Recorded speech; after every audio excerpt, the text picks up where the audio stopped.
How's it going, Scrub Gamers? Welcome back to another video here at Scrub Games, and today we've got another one that's different to the how to build guides and deck profiles and gameplay. We're going for a bit more into the set 2 Shadows of the Galaxy reveals, because we've got a fair few more cards. Not too many, we're getting them like little by little, but we've seen a few more cards, so I thought I'd do a video to go over them. So before we do get into the video, feel free to like, comment, and subscribe in case you're updated with my videos as and when they drop. And if you click the notification bell, you can get alerts to when my videos do drop, so you can watch them there or then or at a later time that suits you best. So with that out of the way, let's go and have a look and see what we've got revealed from the new reveals from Shadows of the Galaxy, which is set 2. So we've got a couple, well, some new cards regarding like the new bounty mechanic, which is quite nice. So we've got a unit. A space unit being Cartel Turncoat. We've also got an event which kind of interacts with the whole bounty and capture things. So we've got Cartel Turncoat here being a 1-cost unit with very nice stats at 2 free. Not something you normally see for a 1-cost unit, so very good. But then you do have the drawback with having bounty. So it's bounty being draw card. So when this unit is captured or defeated, your opponent collects his bounty. So it means you can bring it out quite cheap and quite powerful for quite cheap for 1 cost for 2 free, but then when it's defeated or captured, your opponent gets to draw a card. So that's pretty nice, like pretty nice stats, and your opponent doesn't get drawn, so that is one downside, but it does seem quite nice.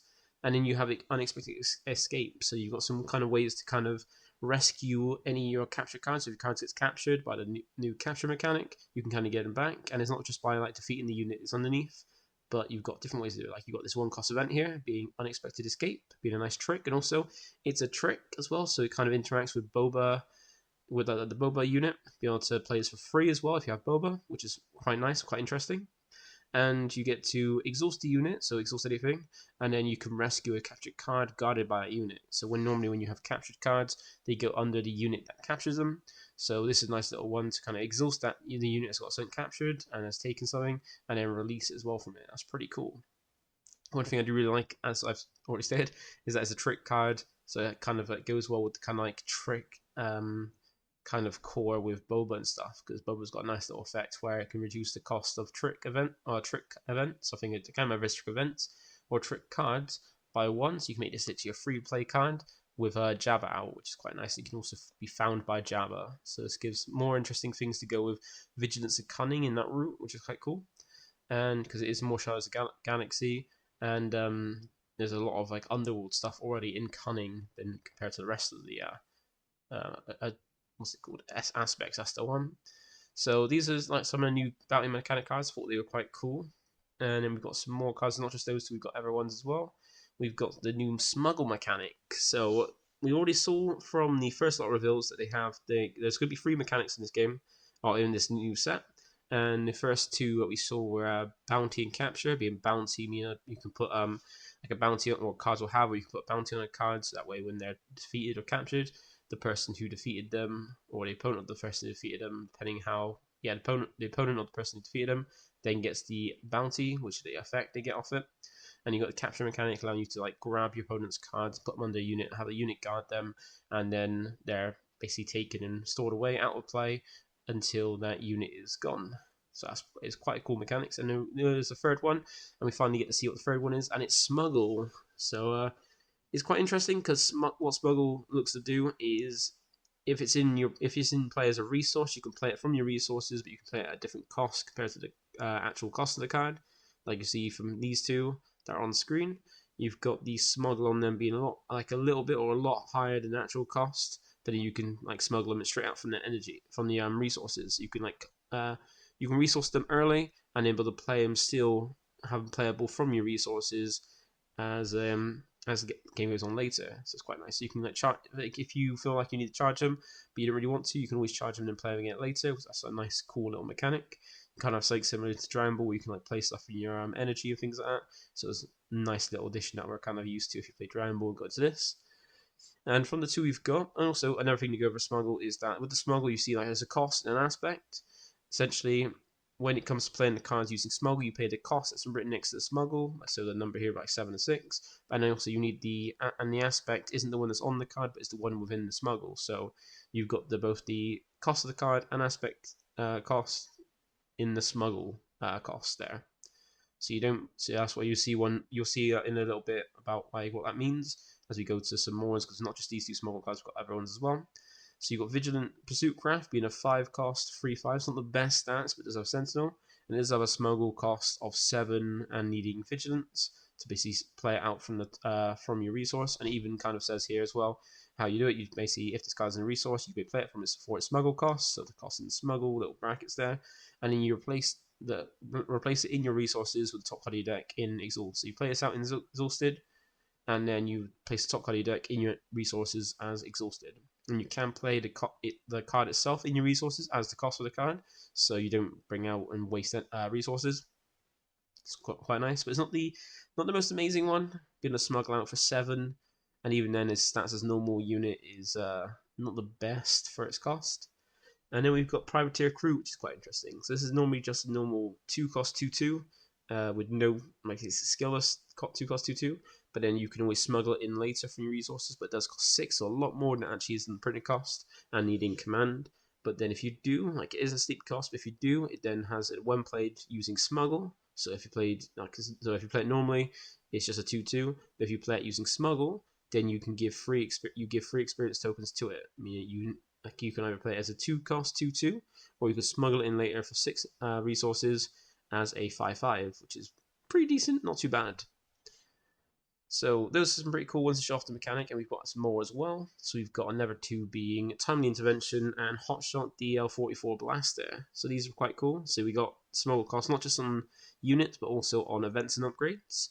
And the Hotshot is a good example of what I mean by you pay the smuggle cost plus the aspect in the card. So you can see that Hotshot Blaster is a 1-cost aggression aspect card, but then its smuggle cost is free with a cunning aspect on it. So that means that you can either play it normally with aggression, or you can smuggle it in cunning. So if you're playing a deck that does not have aggression at all, you can always use the smuggle cost, so resource it and smuggle it in later to use, and not worry about the aspect penalty on aggression. But then if you don't have cunning, then you can have a higher smuggle cost if you don't have cunning. So it's quite cool. So there's different ways to play it, quite nice. And also, speaking of the upgrade, it's quite a nice upgrade. It's just giving a 2 power boost. So just nothing special, but 1 cost, 1 resource for a 2+2 to your power on a unit. But if you smuggle it in, you get to attack straight away with the unit. So if you do it by normal means, you pay just 1 to give a unit a +2 to its power. But if you smuggle it in later for free, you smuggle it in for a little bit more. But you not only just equip this, but you also get attack straight away. Could be at game-ending swing, like we've seen with cards like Surprise Strike and stuff in Cunning, allowing you to finish the game with like a surprise attack that gives you a bit more power to attack to kind of finish off. Things like that with this Hotshot Blaster could be really good doing things like that as well. And nice thing about the mechanic is you're gonna have to worry about what your opponent's got resource, because where we resource in Star Wars face down, you don't know what's in your opponent's resource, but you can always look at your own to kind of see what you've got, but then you can't see your opponent, so you don't know what's gonna be there, what's gonna be smuggled in. So this adds a really nice, interesting mechanic to it, and I'm looking forward to it. And we got the event Timely Intervention. So if you remember Energy Conversion Lab being like one of the most overused bases and one of the strongest bases in the game at the moment, then this is like it in event form, because it's a 1-cost event tactic for command as well, and allows you to play a unit from your hand, give it ambush for this phase, which basically means when you play it, you can ready and attack an enemy unit. So that's what ambush does. And if you remember, ELC is just like a very good unit for the fact you could do that for 6 cost or less from the base. Now, this does have more of a cost than that because you have to pay 1 to play the event, but being able to just pay 1 and like have more copies of essentially ELC to play stuff that doesn't normally have ambush and even ambush is really great. Like, I'm looking forward to having this card. This card's very good, especially for a common as well. It's absolutely amazing.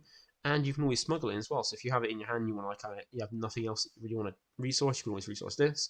And its smuggle cost is just 2 for a command aspect as well. So you can use smuggle to come in from your resource a little bit dearer, so it's like 1 dearer, but you still can, even if you resource it, you can still have access to it and use it, which is really, really cool.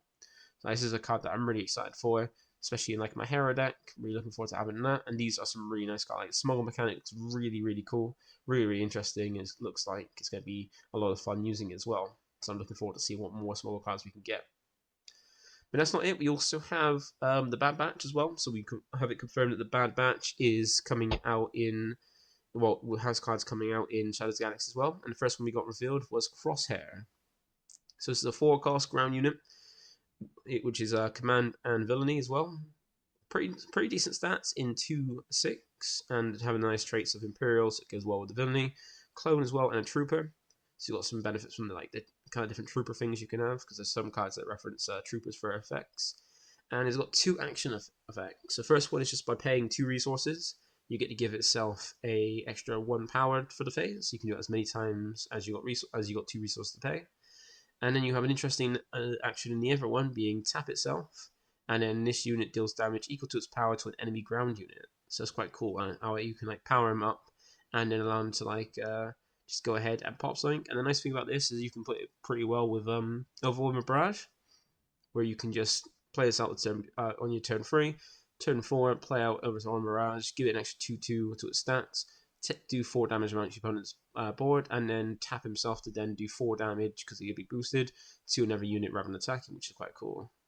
So this is quite an interesting one. His effects seem quite cool. Not the greatest power to do damage, but you can still do a little bit of chip damage without needing to attack, and take damage himself, which is quite cool. So yeah, this is a very cool unit, a very nice friend uncommon as well. I'm looking forward to seeing whatever cards of the Bad Batch. I haven't really watched Bad Batch. I will get into watching it as well because I know it's showing up on my Disney Plus. But I do need to get around to watching it because if there's cards in there, I kind of want to understand where they come from to kind of get a bit more understanding to their flavor. And then we do have one more little reveal, and that is more Mandalorian cards. So we're getting some more Mandalorians as well. As you see, it's Shadows of the Dark Side and from Shadows of the Galaxy. And we're also getting the Mandalorian as one of the leaders in the Star Deck as well. So obviously we're going to get some more Mandalorian cards to kind of go with it. And we got one in the set as well, because we saw we had a legendary of Mando in the set. And now we've got another Mandalorian card.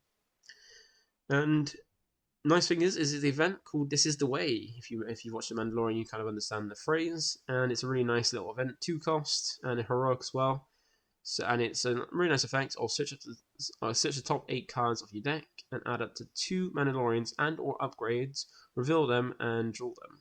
Then put the other cards on the bottom of your deck in a random order. So it's really nice. So we're able to look at the top 8 cards of your deck and grab any 2 Mandalorian and/or upgrade cards. So it goes really well with the Mandalorian leader because he's all about using upgrades, and also you can find the Mandalorian. So it all comes down. This seems a very good card for the future, and it just comes down to how many Mandalorian upgrade cards you can have in your deck. Let's see what targets, because you want to kind of hit the 2, so you go +1 on it because it's a very good turn 1 play, and just help you find things that you need for your deck as well. Can't find the wanted bounty upgrades as well and things like that. So this is going to be a very interesting one. Looking forward to playing the Mandalorian deck when it drops.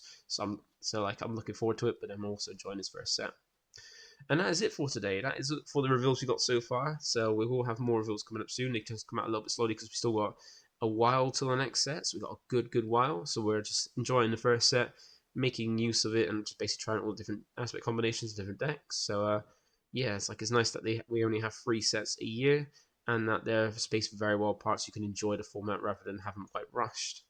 So that's it from me today. Thank you for watching. Feel free to like, comment, subscribe, and catch me in the next one. Bye for now.